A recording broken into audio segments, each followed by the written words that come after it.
Hello everyone. तो ये 2023 की लेटेस्ट जीएस की है टेस्ट सीरीज़, बट इसमें पॉलिटी के क्वेश्चन ज़्यादा दिए गए हैं। तो जितना हिस्ट्री से क्वेश्चन बनते हैं उसी हिसाब से पॉलिटी से भी क्वेश्चन बढ़िया मतलब ठीक ठाक मात्रा में बन जाते हैं। ठीक है, तो ये आपकी ध्येय आईएएस की टेस्ट सीरीज़ है। तो चलिए इसको हम फटाफट से अटेंड करते हैं और देखते हैं कि कितनी हमारी तैयारी ठीक ठाक है और कहाँ हमें अभी अपनी तैयारी में और तेज़ी लानी है। क्योंकि अभी पढ़ेंगे फिर रिवीजन करेंगे। अभी बहुत सारे लोगों का सिलेबस भी चल रहा होगा, तो उसके साथ में इसको अटेंड करने से यही रहता है कि हमें पता चल जाता कि क्वेश्चन किस तरीके से बन जाते हैं। क्योंकि हम तो सिंपली आर्टिकल पढ़ लेते हैं, उसके बारे में पढ़ लेते हैं, बस क्वेश्चन कैसे फॉर्म हो सकते हैं वो तो टेस्ट सीरीज़ के द्वारा ही पता चलता है। ठीक है, देखिए पहला क्वेश्चन क्या कहता है कि निम्नलिखित में से किस एक अनुच्छेद के अंतर्गत केंद्रीय प्रशासनिक अधिकरण के निर्णयों को भारत के सर्वोच्च न्यायालय में चुनौती दी जा सकती है। अब केंद्रीय प्रशासनिक अधिकरण ये समझने में थोड़ी दिक्कत हो रही होगी शायद किसी किसी को, तो मैं इसका इंग्लिश ट्रांसलेशन बताती हूँ। ऐसा में एग्ज़ाम में भी करना है ना। कई सारे हिंदी के वर्ड नहीं आ रहे हैं तो आप इंग्लिश ट्रांसलेशन को ही प्रेफर कीजिएगा। सर लोग भी यही बताते हैं। तो ये कह रहे हैं कि the decision of the central administrative tribunal है ना can be challenged in the supreme court of India under which one of the following articles. इनमें से कौन से आर्टिकल के अंतर्गत हम जो ये एडमिनिस्ट्रेटिव ट्रिब्यूनल होते हैं, अगर उनका कोई फैसला है उसके बारे में हमें सुप्रीम कोर्ट में जाना है तो आर्टिकल कौन सा होगा। ओके, तो देखिए हम इसमें आर्टिकल 323 का अब यहाँ पर दो दिए 343 के, तो ये राजभाषा का आर्टिकल है ना। इसके द्वारा जा सकते हैं सुप्रीम कोर्ट में चुनौती दे सकते हैं। ये जो आर्टिकल है ये आपका जो हमें यहाँ पर लग रहा है कि बता देना चाहिए तुरंत मैं तुम्हें बता दूंगी। पूरा डिटेल में एक्सप्लेन करने से टाइम बहुत जाएगा है ना। तो ये राजभाषा से संबंधित है और इसके अंतर्गत जा सकते हैं। चलिए नेक्स्ट क्वेश्चन देखते हैं। राज्य विधान परिषद के संबंध में निम्नलिखित कथनों में से कौन सा एक सत्य नहीं है। देखिए जो ये सत्य नहीं है बोल रहे हैं, तो आपको पता कि राज्य विधान परिषद उच्च सदन है, विधान परिषद है ना। यह अनुच्छेद 169 के तहत गठित होता है। तो इसमें जो इसके 2/3 सदस्य प्रत्येक दूसरे वर्ष की समाप्ति पर अवकाश ग्रहण कर लेते हैं, यही यहाँ पर गलत है। मतलब यही इसका आंसर होगा। तीसरा कह रहा कि इसके सदस्यों का कार्यकाल 6 वर्ष तक होता है। विधानसभा द्वारा संकल्प पारित करने के पश्चात संसद द्वारा इसे समाप्त किया जा सकता है।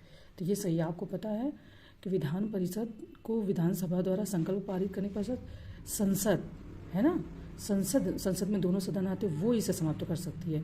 विधानसभा इसे भंग नहीं कर सकती है। तो ये भी सही है, ये भी सही है। ये यहाँ पर 2/3 सदस्य नहीं होते हैं, इसकी 1/3 सदस्य 1/3 सदस्य ग्रहण करते हैं है ना। तो ये 1/3 सदस्य इसके वो अवकाश ग्रहण करते हैं और ये एक स्थायी सदन है। ओके, चलिए नेक्स्ट क्वेश्चन में चलते हैं। देखिए तीसरा नंबर क्वेश्चन कह रहा है कि निम्नलिखित समितियों में से किस एक ने पंचायती राज हेतु द्विसदनीय प्रतिमान प्रस्तुत की है। इसका मतलब है कि उन्होंने बताया समिति ने कि हमें 2 टीयर में पंचायती राज की वो करनी चाहिए, मतलब संगठित करनी चाहिए है ना। तो आपको पता ही है कि बलवंत राय मेहता समिति जो है वो 1957 में बनी थी और इसने 3 टीयर की बात की थी। तो ये तो होगी ही नहीं है ना, अगर आपको इनमें से कुछ याद हो तो, क्योंकि ये समितियाँ इंपॉर्टेंट है। आप इन चारों को ही अच्छे से अपने किसी भी सोर्स घटना चक्र या लूसन से तैयार कर लें। इन समितियों को पूछ लेते हैं। भाषाई आधार पर राज्यों का गठन करने के लिए कौन सी समितियों ने अपनी संस्तुति प्रस्तुत की, वो भी पूछ लेते हैं और इसे भी पूछ लेते हैं है ना। तो इसमें आपकी बलवंत राय हो गए। अशोक मेहता समिति ने 2 टीयर में बात की थी, प्रस्तुत किए थे कि 2 प्रकार से 2 स्तर पे मतलब इसका करना चाहिए। और ये 1977 और ये 1957। बाकी की डिटेल आप घटना चक्र के लूसन से ज़रूर पढ़ लें, इंपॉर्टेंट रहता है। ठीक है, पॉलिटी तो है ही इंपॉर्टेंट। जैसे हिस्ट्री के क्वेश्चन 15 से 18 आते हैं, वैसे ही आपके पॉलिटी के भी क्वेश्चन ठीक ठाक मात्रा में ऐसे ही आते हैं। तो आपको इसे रिवीजन खूब करते रहना है ताकि ऐसे सब्जेक्ट जो बहुत अच्छे से पकड़ में उनके क्वेश्चन गलत नहीं होने चाहिए है ना। निम्नलिखित मूल कर्तव्यों में से कौन सा एक भारतीय संविधान में वर्णित नहीं है। ये फंडामेंटल ड्यूटीज़, फंडामेंटल राइट और नीति निर्देशक तत्व, इनको भी आपको बहुत अच्छे से रट लेना है। रट के याद हो जाए, याद करके याद हो जाए, पढ़ के याद हो जाए है ना। तो आपको पता ही है कि फंडामेंटल ड्यूटीज़ 2 जो मूल कर्तव्य हैं वो हमारे भाग 4A में 42वें संविधान संशोधन 1976 द्वारा लागू किए गए थे है ना। तो यहाँ पर कह रहे हैं कि सार्वजनिक संपत्ति की रक्षा करना एवं हिंसा का त्याग करना, अल्पसंख्यकों की रक्षा करना, राष्ट्रीय संग्राम को प्रेरित करने वाले उच्च आदर्शों का आदर एवं पालन करना, आह्वान किए जाने पर राष्ट्र की सेवा करना। इसमें पूछ रहे हैं कौन सा वर्णित नहीं है, तो आपका ये बी नहीं है इसमें, ठीक है। चलिए, प्रोटेम स्पीकर के संबंध में निम्नलिखित कथनों में से कौन सा से सत्य है। नवनिर्वाचित लोकसभा के वरिष्ठतम सदस्यों में से एक को सामान्यतः प्रोटेम स्पीकर नियुक्त किया जाता है। प्रोटेम स्पीकर नवनिर्वाचित सदस्यों को शपथ दिलाता है। आपको पता ही होगा, जब भी हमारे लोकसभा के चुनाव होते हैं तो फिर जब नई संसद में जब लोकसभा में मेंबर निर्वाचित होते हैं ना, उन्हें शपथ दिलाना होता है, तो उसके समय ये प्रोटेम स्पीकर का कार्य होता है, इन्हें निर्वाचित किया जाता है ना। तो उनके विषय में ही फर्स्ट सही है, सेकंड सही है, फर्स्ट तथा सेकंड दोनों, ना तो फर्स्ट ना ही सेकंड। आपको अगर आपने पढ़ा है तो आपको याद ही आ रहा होगा। तो जैसे कि हमें पता ही है कि दोनों तथ्य सही दिए गए हैं, तो आपका सी हो जाएगा। अब 6 नंबर कह रहे हैं है ना कि किस अनुच्छेद के अंतर्गत ये विशेष उपबंध किया गया है कि गोवा राज्य की विधानसभा में कम से कम 3 सदस्य होंगे, है ना। Article 371H, article 370G, article 371, article 370I, ठीक है। तो हम इसको अब देख लेते हैं। तो देखिए, ये जो आर्टिकल 371H है, इसमें अरुणाचल प्रदेश के लिए विशेष उपबंध है। आर्टिकल 371 केवल है, तो इसमें मिजोरम प्लस महाराष्ट्र प्लस गुजरात के लिए विशेष उपबंध किए गए। अब आते हैं बी नंबर, आर्टिकल 371G, इसमें मिजोरम के लिए विशेष उपबंध है। आपका आर्टिकल 371I हो जाएगा, जिसमें गोवा के लिए विशेष उपबंध है कि कम से कम 23 सदस्य होंगे, ठीक है।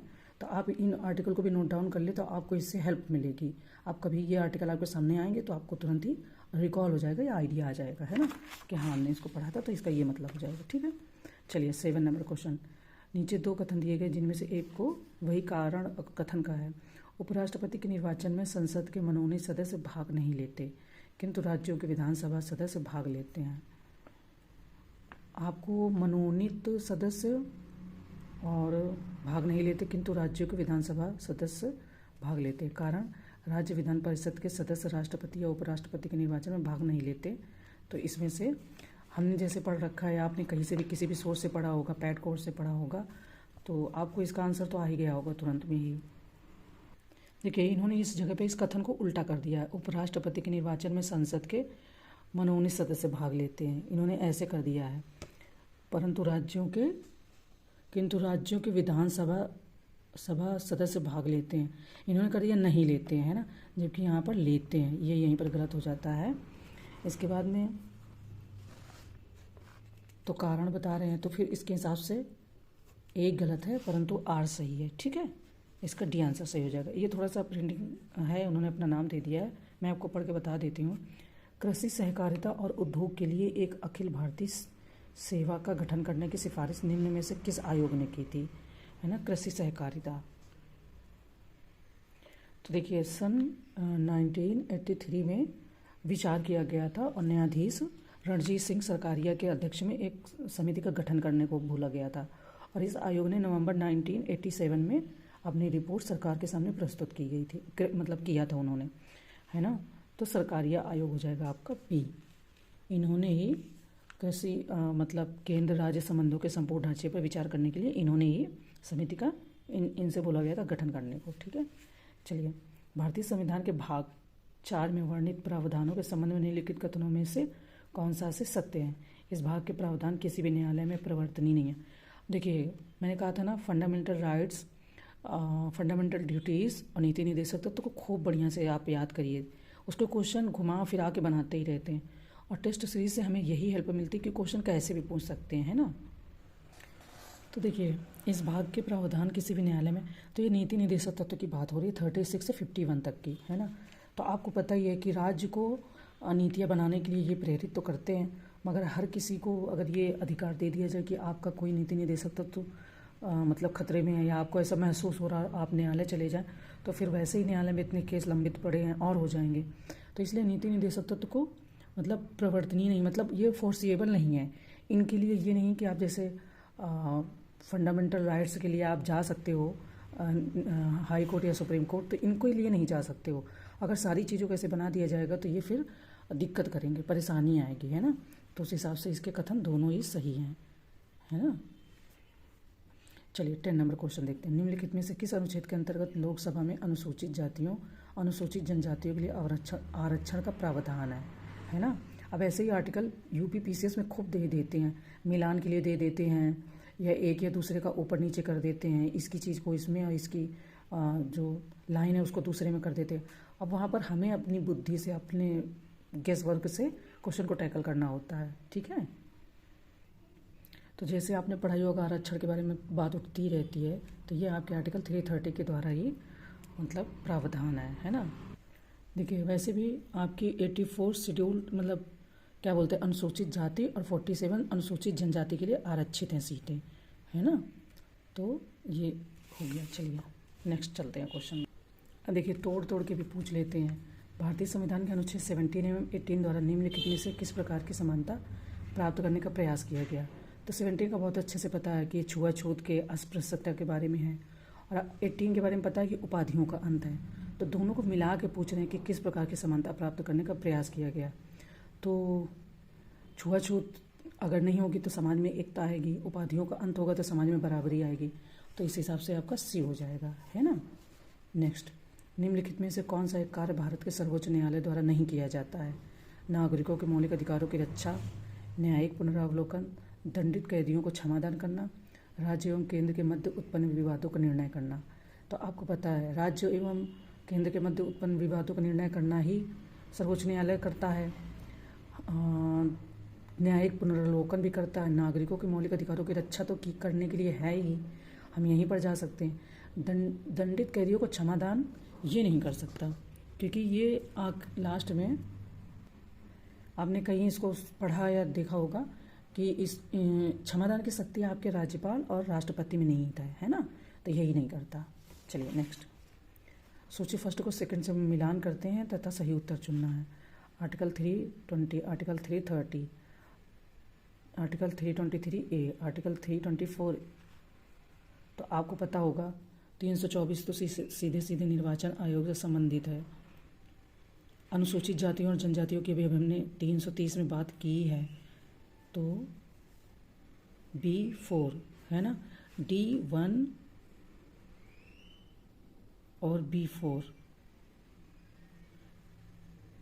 D1 और B4, C आपका ऑप्शन आ जाएगा। अब देखिए अगर दो चीज़ें हमें नहीं भी क्लियर है 320 में क्या 323 में, फिर भी हम यहाँ पर पहुँच सकते हैं आंसर में। तो हमें ऐसे गेस वर्क को भी ध्यान में रखना है ना। यहाँ बात हो रही 40 नंबर में, संसद के 2 सत्रों के बीच में 6 माह से अधिक का अंतराल नहीं हो सकता। ये भारतीय संविधान के किस अनुच्छेद से संबंधित है ना। तो यहाँ फैक्ट बेस्ड क्वेश्चन खूब बनते रहते हैं। तो वैसे तो खाली अगर ये बताना हो कि संविधान के अनुच्छेद से संबंधित है, वो तो आपका 85 से हो जाएगा। आपको पता है कि राष्ट्रपति संसद के सत्रों को आहूत व सत्रावसान करते हैं, ठीक है। अगर आपने कहीं ना कहीं तो पढ़ा ही होगा, लूसेंट से, सेल्फ से, या फिर आपके पैड कोर्स में तो बताया होगा। और राष्ट्रपति जो होते हैं मंत्रिपरिषद की सलाह पर संसद का सत्र बुलाते हैं, है ना। तो जिसमें 2 सत्रों के बीच में कम से कम 6 माह से अधिक अंतराल नहीं हो सकता है, तभी तो हमारे सत्र होते हैं ना। चलिए, राज्यसभा अनुच्छेद 312 के अंतर्गत अखिल भारतीय सेवा का सृजन कर सकती है 1/3 बहुमत द्वारा। अब देखिए ये बहुत सारे लोगों को जब ऑब्वियसली हम स्टार्ट करते हैं पढ़ाई तो बताया जाता है, पर अगर रिवीजन नहीं किया तो नहीं याद रहता कि हाँ राज्यसभा ही 312 के अंतर्गत अखिल भारतीय सेवाओं का सृजन कर सकती है। अब इन्होंने घुमा कर पूछा है कि 1/3 बहुमत द्वारा, साधारण बहुमत द्वारा, 2/3 बहुमत द्वारा या आधे सदस्यों के बहुमत द्वारा, है ना। अब देखिए उसके अंदर का फैक्ट पूछ लिया है। तो टेस्ट सीरीज में आयोग कैसे क्वेश्चन बना सकता है वो हमें पता चल जाता है। पढ़ तो हमने लिया ही है कहीं ना कहीं से, पर कैसे टैकल करना है, कैसे गेस वर्क करना है, वो हमें यहाँ पर पता चलता है। तो वही मतलब मैं कह रही हूँ कि टेस्ट सीरीज़ इसलिए ज़रूरी है। बाकी अगर आपको लगता है तो मत अटेंड करो, ऐसी कोई जल्दबाजी नहीं है। तो ये 2/3 बहुमत द्वारा, है ना, राज्यसभा अखिल भारतीय तो आप समझ रहे हैं, तो उन्हीं का सृजन कर सकती है। ओके, चलिए नेक्स्ट क्वेश्चन में चलते हैं।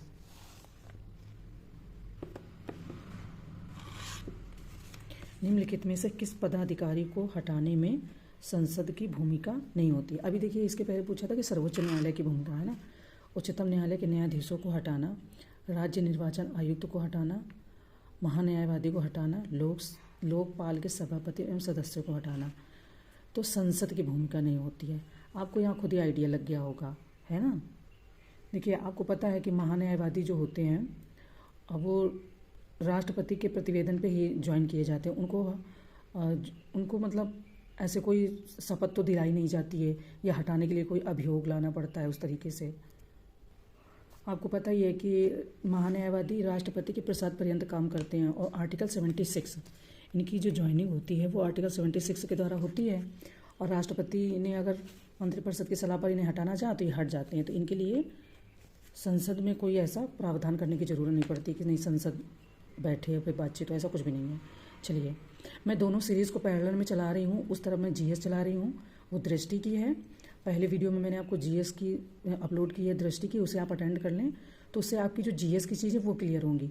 इसमें हिस्ट्री प्लस पॉलिटी है तो आपका ये क्लियर होता चला जाएगा। अब हमारे जो मोटे मेजर सब्जेक्ट बचते हैं, इन्वायरमेंट, इकोलॉजी और ज्योग्राफी भी मैंने इसके पहले अपलोड की हैं। आप उनको भी रिसोर्स यूपीपीएससी के नाम से सर्च करेंगे या टेलीग्राम चैनल है उसको ज्वाइन करेंगे तो आपको वीडियोज़ की लिंक मिल जाएगी। तो इससे क्या रहेगा कि चीज़ें हमारी लगेगा कि बहुत मिक्स हो रही हैं, पर पता है उससे क्लैरिटी बहुत आती है। जब हम कोई सब्जेक्ट कंफर्ट जोन में पढ़ते चले जाते हैं तो हमें वही अच्छा लगता है। जैसे मेरे साथ ऐसा होता है कि जब मैं पॉलिटी पढ़ती हूँ तो मुझे फिर और सब्जेक्ट अच्छे नहीं लगते, पर क्योंकि अच्छे लगने से तो एग्ज़ाम निकलना नहीं है, हमें तो एग्ज़ाम निकालना है, तो हमें सारे सब्जेक्ट को मतलब उनके हिसाब से वेटेज देना पड़ेगा, है ना। वैसे भी मैं बहुत ज़्यादा बात नहीं करती, कभी कभी कुछ चीज़ें ऐसे लगती है जो शेयर करना चाहिए, मतलब आपके लिए ठीक है तो मैं बोल देती हूँ, है ना। चलिए नेक्स्ट, पेशवा बाजीराव द्वितीय वेलेजली की सहायक संधि को स्वीकार करने वाला प्रथम मराठा सरदार था। सुगौली की संधि का संबंध आंग्ल अफगान युद्ध से था। सिक्किम का भारत में विलय लॉर्ड डलहौजी के काल में हुआ था। अब इन तीनों ही वाक्यों में कौन से सत्य हैं ये बताने हैं हमें, है ना। तो देखिए, आपको पता होगा सुगौली की संधि आंग्ल अफगान युद्ध से नहीं है, आंग्ल नेपाल युद्ध से है। तो जहाँ ये अफगान है यहाँ पर नेपाल करेंगे तो इसका आंसर अपने आप ही बदल जाएगा, है ना। तो इसमें फर्स्ट और थर्ड सही है। ओके, चलिए नेक्स्ट क्वेश्चन में चलते हैं। 18, निम्नलिखित युग्मों में से कौन सा एक सही सुमेलित नहीं है। यहाँ पर सही सुमेलित नहीं है, गलत कौन सा सुमेलित है। बहिष्कृत भारत, दैनिक आज, स्वदेश वाहिनी, न्यू इंडिया, है ना। हिस्ट्री का ही क्वेश्चन है, आपको तो पता ही चल गया होगा। तो जैसे आपको पता होगा कि छुआछूत का भेद मिटाने के लिए बाबा भीमराव अम्बेडकर साहब ने बहिष्कृत भारत की स्थापना की थी, है ना। तो इसमें यही गलत हो जाएगा। बहिष्कृत भारत की स्थापना बाबा भीमराव अम्बेडकर ने की थी, महात्मा गांधी जी ने नहीं की थी, ठीक है, अम्बेडकर जी ने की थी। ओके, तो इसके बाद में वर्ष 1902 में टॉमस रैले की अध्यक्षता में एक विश्वविद्यालय आयोग गठित किया गया था जिसमें भारतीय सदस्य के रूप में सम्मिलित थे सैयद हुसैन बिलग्रामी, जस्टिस गुरुदास बनर्जी, ए और बी दोनों या इनमें से कोई नहीं। तो ये सही है कि 1902 में जो टॉमस रैले की अध्यक्षता में विश्वविद्यालय आयोग गठित किया गया था तो उसमें सैयद हुसैन बिलग्रामी और जस्टिस गुरुदास बनर्जी दोनों लोगों को ही शामिल किया गया था, सम्मिलित थे मतलब दोनों लोग ही, है ना। नेक्स्ट, निम्नलिखित में से किस अधिनियम द्वारा 7 वर्ष से कम उम्र के बच्चों के कारखाने में काम करने पर प्रतिबंध आरोपित किया गया। अब देखिए, ये है तो फंडामेंटल राइट्स का, आपको पता है ना, शोषण के विरुद्ध अधिकार के बारे में, पर इसको ऐसे पूछ लिया गया है ना। तो ये आपका जो आरोपित किया गया कि मतलब बच्चे नहीं काम कर सकते, अच्छा भी है, बेचारे उनको पढ़ना चाहिए, पढ़ने के वक्त में काम कैसे। तो 8081 अधिनियम कारखाना है ना, कारखाने अधिनियम में इसको प्रतिबंधित किया गया। चलिए नेक्स्ट क्वेश्चन पे चलते हैं। तो यहाँ पर कह रहे हैं कि उदासी संप्रदाय की स्थापना निम्न में से किस एक संत ने की थी। तो आपको पता है कि श्रीचंद जी गुरु नानक के पुत्र थे, है ना, इन्होंने उदासी संप्रदाय की स्थापना करी थी। निम्नलिखित में से किस संस्था का पूर्व नाम अखिल भारतीय अस्पृश्यता विरोधी लीग था, है ना। तो हरिजन सेवक संघ का नाम पहले अखिल भारतीय अस्पृश्यता विरोधी लीग था, फिर इसका नाम बदल के हरिजन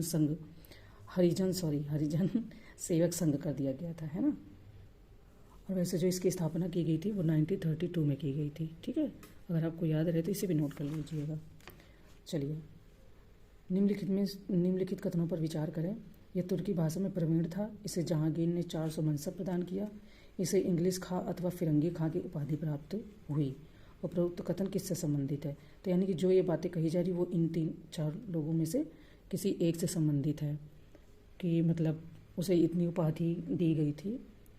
तो आपको पता है ये हॉकिंस किस समय, क्योंकि यही जहांगीर के दरबार में आए थे ना कैप्टन हॉकिंस 1608 में, है ना। हेक्टर नामक जहाज़ से ब्रिटिश ईस्ट इंडिया कंपनी की तरफ से ये आए थे 1608 में, ठीक है। तो ये हॉकिंस हो जाएंगे। चलिए, निम्नलिखित कथनों में से किस एक गवर्नर को भारत में अंग्रेजी साम्राज्य का अग्रगामी कहा जाता है। ओके, तो अंग्रेजी साम्राज्य का अग्रगामी तो वैसे रॉबर्ट क्लाइव को कहा जाता है, यही मतलब इसका आंसर हो जाएगा, ठीक है। तो देखिए हम 25 में चलते हैं। तो यहाँ पर सूची फर्स्ट दी है संगठन, और यहाँ पर सूची सेकंड संस्थापक। तो जो ये संगठन है, क्या इनके संस्थापक यही हैं, आपको ये देखना है। तो देखिए, एक है होम रूल लीग और एक है इंडिया होम रूल सोसाइटी, है ना। तो इसमें कंफ्यूज नहीं होना है, ये 2 नाम है एक ही जैसे, थोड़ा सा फ़र्क है। तो आपको पता है उसमें एनी बेसेंट जी थी, और एक दूसरी जो 2 चलाई गई थी होम रूल लीग, तो दोनों के संस्थापक। और यहाँ पर आपको एनी बेसेंट कहीं नहीं दिख रही, तो आपको लगेगा कि मतलब कन्फ्यूजन हो सकती है। तो देखिए, जो ये इंडिया होम रूल सोसाइटी है, इसके संस्थापक श्यामजी कृष्ण वर्मा ही है। फिर पेरिस इंडियन सोसाइटी, तो इसके भी जो संस्थापक है वो मैडम कामा है। यूनाइटेड इंडिया हाउस, इसके संस्थापक तारक नाथ दास हैं। और हिंद एसोसिएशन ऑफ अमेरिका, ये सोहन सिंह भाभना है। अब यहाँ पर एक कन्फ्यूजन और हो सकता है, आपको मैं बता दूँ कि जो अपनी गदर पार्टी की संस्थापक जो संस्था मतलब इस्टेब्लिश की गई थी, तो आपने उसमें भी 2 लोगों का नाम सुना होगा, लाला हरदयाल, सोहन सिंह भाभना, और एक लोग और हैं, है ना। तो इसमें भी ये इसके संस्थापक सोहन सिंह भाभना है, और उसमें भी तो बाहर जब क्या नाम से कि काफ़ी सारे हमारे जो ये थे बदलाव लाने वाले लोग, ये जब बाहर जाकर चले गए थे, तो ये उस समय की बात है ना। तो इसमें ए ऑप्शन ही इसका सही हो जाएगा। सभी संगठन और संस्थापक सही हैं। ओके, सही मतलब लिखे हुए हैं। चलिए हम देखते हैं 26। नीचे 2 कथन दिए गए हैं कथन और कारण का। तो कथन कह रहा है अभिकथन कि चार्ल्स मेडकॉफ को समाचार पत्रों का मुक्तिदाता कहा जाता है, ठीक है। चलिए कारण देख लेते हैं। मेडकॉफ ने liberation of the Indian press act लागू करवाया था। तो आप इसको पहले पढ़िएगा, फिर आप थोड़ा सा वेट करके सोचिए कि क्या आंसर होगा, फिर आप दीजिए, है ना। तो इसमें ये सही है। इसके बाद में दोनों मतलब कथन और कारण सही है, कथन कारण की सही व्याख्या करता है। 27 मैं इसमें पढ़ देती हूँ, ये प्रिंट मिस्टेक हो गई है। निम्नलिखित में से किसे किन्हें भारतीय पुनर्जागरण का पिता और भारतीय राष्ट्रवाद का जनक कहा गया है। नंबर 1 स्वामी विवेकानंद, नंबर 2 राजा राम मोहन राय, है ना। तो आपको तो पता है इंडिया में मतलब भारत में पुनर्जागरण आया था, कब आया था, उसके संस्थापक कौन है। ऐसे ये फैक्ट बेस्ड क्वेश्चन यूपीपीसीएस और आरओ में खूब पूछते हैं। यूपीएससी में लॉजिकल चीज़ें ज़्यादा पूछते हैं, फैक्ट को कम शामिल करते हैं। हालांकि हमें केवल आरओ की तो तैयारी नहीं करनी है, हमें यूपीपीसीएस की भी तैयारी करनी है, क्योंकि एक एग्ज़ाम के सहारे नहीं रहना चाहिए, ठीक है। तो देखिए इसमें केवल राजा राम मोहन राय हो जाएंगे, जो पहले भारतीय पुनर्जागरण थे, जिन्होंने मतलब कि समाज में व्याप्त बुराइयों के खिलाफ आवाज़ उठाई थी, तो राजा राम मोहन राय हो जाएंगे। संगम साहित्य में कावेरी पत्तनम का संबंध किससे है। तो संगम का इतिहास जो है चोल पांड्यास राष्ट्रकूट, है ना, ये भी इम्पोर्टेंट है, मैं इनको भी आगे बताऊंगी। तो अभी हम इसका आंसर देख लेते हैं। तो इसमें जो कावेरी पत्तनम बोल रहे हैं ये चोलों से संबंधित है। इसमें चोलों को चोल वंश की राजधानी प्रारंभ में उरैयूर थी ना, बाद में पुहार को राजधानी बनाया गया था, ठीक है, जो कावेरी पत्तनम के नाम से जानी जाती थी। चलिए नेक्स्ट क्वेश्चन देखते हैं। सुप्रसिद्ध भक्त कवि गोस्वामी तुलसीदास निम्न में से किस शासक के समकालीन नहीं थे। वैसे तो पूछते हैं थे, पर ये इसमें किसके समकालीन नहीं थे। ओके, तो आपको पता ही है कि बाबर सबसे पहले जब भारत पर आक्रमण किया था, तो ये उस समय के इनके समकालीन नहीं थे। निम्नलिखित सल्तनतकालीन शासकों में से किस एक के राज्यारोहण के साथ ही सल्तनत काल के साम्राज्यवादी युग का आरंभ माना जाता है। तो देखिए अभी जब हम मुगल कालीन पढ़ेंगे, मुगल डायनेस्टी, तो उसमें कौन सा वंश ज़्यादा इंपॉर्टेंट है, कौन से वंश से क्वेश्चन खूब बनते हैं, ये मैं बताती जाऊँगी। वैसे आप कहीं ना कहीं से पढ़ रहे होंगे तो रिवीजन भी करते जाएं। अलाउद्दीन खिलजी के राज्यारोहण के साथ ही सल्तनत काल के साम्राज्यवादी युग का आरंभ माना जाता है ना। तो ये काफ़ी इंपॉर्टेंट रोल निभाया था, तो इसलिए इससे क्वेश्चन बनते रहते हैं। ओके, देखिए 31 क्या कह रहे हैं, कि निम्नलिखित युग्मों में से कौन सा एक सही सुमेलित नहीं है। तो यहाँ पर भी सही सुमेलित नहीं है, उसके बारे में बताना है ना। तो देखिए, विज्ञानेश्वर, मिताक्षरा, माधव, नकासुर विजय, जयदेव, गीत गोविंद, है ना। ये शंकर विजय है ना, यहाँ पर गंगाधर नहीं है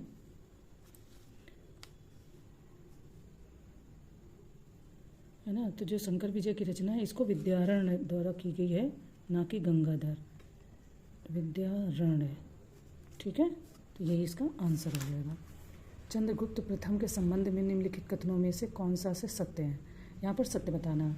इसने महाराजा धीराज की उपाधि ग्रहण की थी। गुप्त संवत चलाने का श्रेय इन्हीं को जाता है। चंद्रगुप्त प्रथम, है ना, दो हैं, एक चंद्रगुप्त द्वितीय है और एक प्रथम है। तो यहाँ पर प्रथम के बारे में पूछा जा रहा है, ठीक है। इसने रजत मुद्राओं का प्रचलन करवाया था। सभी कथन सत्य हैं। तो आपको अगर थोड़ा बहुत याद आ रहा हो, अगर नहीं भी याद आ रहा होगा, कुछ बहुत आपने लाइनें पढ़ी होंगी, तो अभी रिकॉल भी हो जाएगा और आपका रिवीजन भी हो जाएगा, है ना। तो देखिए, चंद्रगुप्त प्रथम का जो कार्यकाल है, समय काल है, वो 319 से 335 ईस्वी तक है। तो देखिए, यहाँ पर जो कार्यकाल है वो बढ़ रहा, 319 से बढ़ रहा, मतलब जब आदमी 1 2 3 ऐसे बढ़ते हुए जाता है। लेकिन जो ईसा पूर्व है वो घटता है। जैसे कि आपको पता है, ऋग्वेद या 1500 से 1000, फिर 1000 से 600 ऐसे घटते हुए, तो ईसा पूर्व घटता है, ईस्वी यहाँ पर ईस्वी है। तो ये इनका कार्यकाल है। और बाकी जो गुप्त वंश का जो वास्तविक संस्थापक माना जाता है, इन्हें ही माना जाता है। तो बाकी सारे कथन जो भी हैं वो सत्य हैं, है ना, इम्पॉर्टेंट है ये, ठीक है। चलिए नेक्स्ट क्वेश्चन। मामल्ल शैली का विकास किस शासक के शासनकाल में हुआ था। तो यहाँ पर पहला दिया नरसिंह वर्मन, मिहिर भोज, फिर सी महेंद्र वर्मन, या इनमें से कोई नहीं। तो देखिए, जो मामल्य शैली का विकास है वो पल्लव नरेश वर्मन, है ना। यहाँ पर नरसिंह वर्मन दिया है, तो नरेश नरसिंह वर्मन, है ना, इनका पूरा नाम है नरेश नरसिंह वर्मन। इनके समय काल में हुआ था। इन्होंने ही मामल्य जो शैली है उसकी उपाधि धारण की। तो ये वैसे पढ़ने लिखने वाली कोई शैली नहीं है, इसकी उपाधि इन्होंने, है ना। तो नरेश नरसिंह वर्मन जी, ठीक है, ये हो जाएगा। वैसे शैली से हम लोग ज़्यादातर क्या निकालते हैं कि लिखने पढ़ने वाली, है ना। तो ये उपाधि के तरीके हैं। चलिए 34, तैमूर के भारत पर आक्रमण के समय दिल्ली का शासक कौन था। ऐसे बहुत से क्वेश्चन बनते हैं यूपीपीसीएस में, देखिएगा आरओ में खास करके पूछते हैं कि दिल्ली का वास्तविक या मुगल का आखिरी शासक कौन था, या जब ब्रिटिश ने सत्ता हथियाई थी उस समय दिल्ली का मुगल शासक कौन था आखिरी, है ना, लास्ट। तो ऐसे क्वेश्चन खूब बनते हैं। तो जब 1398 में ये तैमूर लंग ने जब आक्रमण किया था दिल्ली पर, भारत पर, तो उस समय जो दिल्ली का शासक तुगलक वंश के थे, नसरुद्दीन महमूद, ठीक है, बी। चलिए नेक्स्ट। निम्नलिखित युद्धों को उनके कालक्रम अनुसार व्यवस्थित कीजिए। दोहरिया का युद्ध, सर ए पुल का युद्ध, खनवा का युद्ध, चौसा का युद्ध। और इसमें देखना कौन सा किस काल में पहले या बाद में हुआ है ना। देखिए, पहले होता है, देखिए जो आपका ये सर ए पुल का युद्ध है ना, ये 1501 में हुआ था, ओके। और इसके बाद में जो आपका ये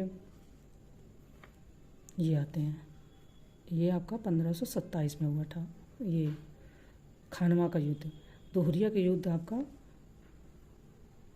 1532 में, और लास्ट में होता है 1539 में चौसा का युद्ध, ठीक है। तो सबसे पहले कहाँ जाएंगे, सर ए पुल का युद्ध 2 नंबर, 2 3 और ये हाँ सी में आ जाएंगे, ओके। चलिए नेक्स्ट चलते हैं। लोधियों का राजस्व सिद्धांत आधारित था। तो जैसे कि आप जानते हैं, जो लोधी हैं, लोधियों का राजस्व, ये अफ़गान थे। तो जो इनका राजस्व का सिद्धांत था वो अफ़गान सरदारों की समानता पर आधारित था, है ना।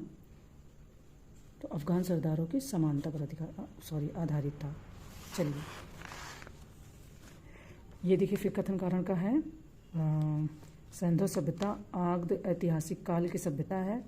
इस सभ्यता में लेखन कला का ज्ञान, किंतु इसे पढ़ा नहीं जा सका, है ना। तो वैसे हम सभी जानते हैं कि जो सिंधु सभ्यता है, तो इसमें जो तिलाक्षर प्रकार की लिखावट थी, तो उसे पढ़ा नहीं जा सका आज तक, है ना। पढ़ने की कोशिश की गई पर पढ़ा नहीं जा सका। तो ये काफ़ी दुख की बात है। अगर पढ़ लिया जाता तो कुछ चीज़ें उसके बारे में अच्छे से पता होती और इतिहास हमारा और भी मतलब बढ़िया हो जाता। पर कोई नहीं, जो ये कथन कारण कह रहे हैं तो वैसे इनका ये सही है, क्योंकि मतलब है ही, अब पढ़ा नहीं जा सका, कुछ कुछ चीज़ें मिली हैं पर उसकी जो शैली है वो ऐसी है कि उसको कोई पढ़ ही नहीं सका। तो ये इसका सही है, मतलब कथन और कारण दोनों ही सही है। चलिए, निम्नलिखित कथन पर विचार करें। बौद्ध साहित्य को त्रिपिटक कहा जाता है, जैन साहित्य को आगम कहा जाता है। भगवान बुद्ध शाक्य वंश से संबंधित थे। भारत में जैन धर्म के प्रथम तीर्थंकर ऋषभदेव थे। अब इनमें से कौन सा कथन असत्य है? जो चारों कथन है इनमें से कोई ना कोई तो असत्य भी है, ठीक है, तो ये हमें ध्यान रखना है। तो वैसे इनमें से कोई भी कथन असत्य नहीं है, तो फिर हमारा आंसर डी हो जाएगा, क्योंकि जैन के प्रथम तीर्थंकर ऋषभदेव जी हैं। भगवान बुद्ध शाक्य वंश से संबंधित है। जैन साहित्य को आगम ही कहते हैं और बौद्ध साहित्य को त्रिपिटक कहा जाता है, ठीक है। चलिए नेक्स्ट क्वेश्चन में चलते हैं। देखिए 39 क्या कह रहा है कि वाराणसी में हिंदू कानून एवं दर्शन हेतु 1791 में एक संस्कृत कॉलेज की स्थापना किसके द्वारा की गई थी? तो यहाँ पर आप कंफ्यूज हो सकते हैं, संस्कृत कॉलेज और हिंदू कॉलेज है ना। एक हिंदू कॉलेज की भी स्थापना पूछा जाता है और संस्कृत कॉलेज की भी, तो नाम थोड़ा थोड़ा मिलते जुलते हैं इसलिए। तो वैसे तो 1791 में जोनाथन डंकन के द्वारा इसकी स्थापना की गई थी, लेकिन राजा राम मोहन राय तथा डेविड हेयर ने मिलकर कलकत्ता में हिंदू कॉलेज की स्थापना की थी, ठीक है। हिंदू कॉलेज की कलकत्ता में स्थापना की थी, जो बाद में प्रेसिडेंसी कॉलेज बना था, ओके। नेक्स्ट आते हैं हम 40 नंबर। उत्तर प्रदेश किसान सभा, जिसका गठन वर्ष 1980 मतलब 1918 में अवध में हुआ था, से निम्नलिखित में से कौन सा एक कथन संबंधित नहीं है? अब यहाँ पर संबंधित नहीं है के बारे में पूछ रहे हैं, है ना। तो देखिए, आपको पता है कि अवध क्षेत्र में किसानों को जमींदारों के शोषण से बचाने के लिए 1918 में जो किसान सभा का गठन किया गया था, उसमें गौरी शंकर मिश्र, मदन मोहन मालवीय और इंद्र नारायण द्विवेदी, ये तीनों लोग थे। तो बचते हैं जवाहरलाल नेहरू, ये नहीं थे, तो संबंधित नहीं है, तो जवाहरलाल नेहरू संबंधित नहीं है ना। चलिए नेक्स्ट क्वेश्चन में चलते हैं अपने।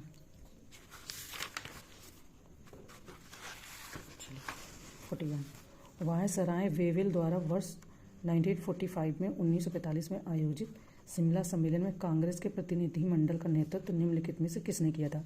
ऐसे क्वेश्चन बनते हैं कि जैसे गोलमेज सम्मेलन 3 हुए थे, तो कौन कौन शामिल हुआ था, या प्रतिनिधित्व किसने किया था, या कांग्रेस की तरफ से कौन था, ऐसे ऐसे चीज़ें पूछते रहते हैं। ऐसे आयोग फैक्ट ऐसे पूछता रहता है, ठीक है।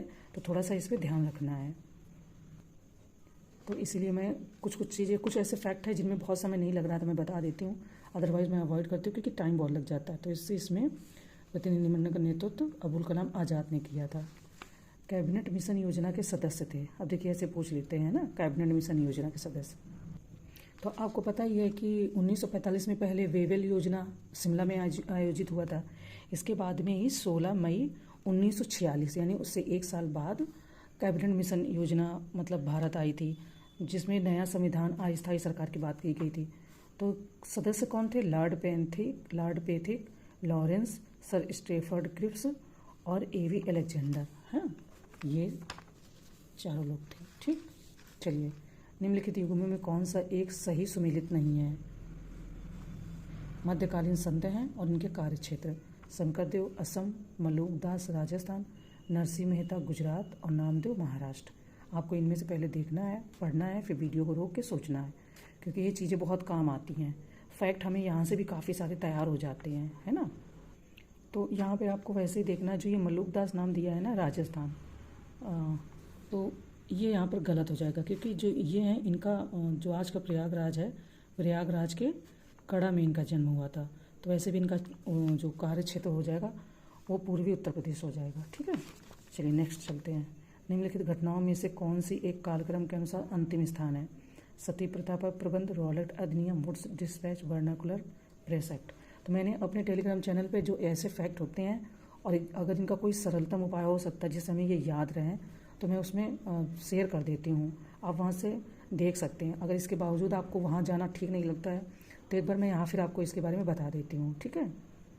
तो देखिए ऐसे कुछ उसका शॉर्ट ट्रिक था, इससे पता चल जाता कौन सा आयोग कब बना था। तो मैंने ऐसे करके कुछ उसमें क्या नाम से शेयर किया था। तो तो आप रिसोर्स यूपीपीएससी के नाम से टेलीग्राम पे सर्च करेंगे तो आ जाएगा आपको देखने में, है ना। तो वहाँ से आप देख सकते हैं। अदरवाइज़ आपका कुछ बनता है तो आप अपनी लाइन बना लीजिएगा। देखिए जो सती प्रथा है आपकी वो 1829 में आया था, वुड डिस्पैच 1854 में, इसके बाद में वर्नाकुलर प्रेस एक्ट 1878 में, तो सबसे लास्ट में रॉलेट अधिनियम ये आपका 1919 में है। ठीक है, 54 चलते हैं। सूची फर्स्ट को सूची सेकंड से मिलाना है ना। प्रथम आंग्ल मराठा युद्ध, प्रथम आंग्ल वर्मा युद्ध, तृतीय आंग्ल मैसूर युद्ध और द्वितीय आंग्ल सिख युद्ध। तो इसमें से इसके सन मिलान करने हैं, है ना।